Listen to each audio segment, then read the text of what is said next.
It has been 426 days since Sebastian Wayne Drake Rogers disappeared from his Hendersonville home. Sebastian's case will be airing tomorrow on America's Most Wanted. Let's watch.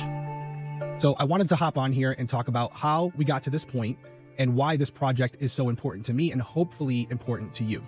Yes, I will be appearing on America's Most Wanted Missing Persons, which will be premiering on Fox tomorrow night, 8 p.m. East Coast time, and then also on Hulu on Tuesday.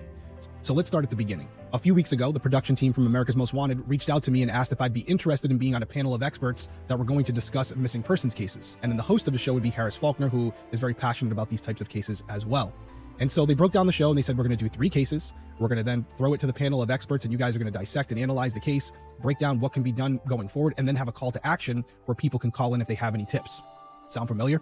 They gave me the cases, which was Sebastian Rogers, Daniel Robinson, and the Missouri Six. And I'm not going to break down to Atlanta. I met the rest of the panel, which was Payne Lindsay from Up and Vanished, Elizabeth Smart, who I'm sure many of you are familiar with.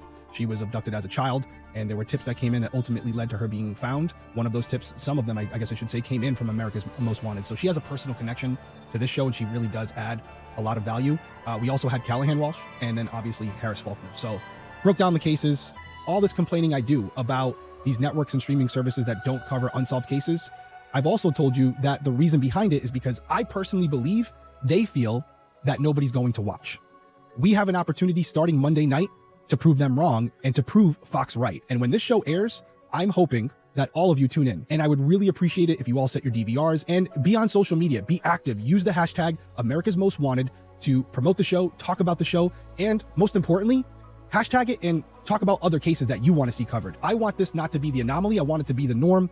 And you have a chance to help me with that, because otherwise we're going to just continue to do it here. And I have no problem with that, but I would love to see the big boys doing it as well. I would love to see everybody going in this direction as far as true crime is concerned, where we can literally change the trajectory of what's being covered in the true crime space.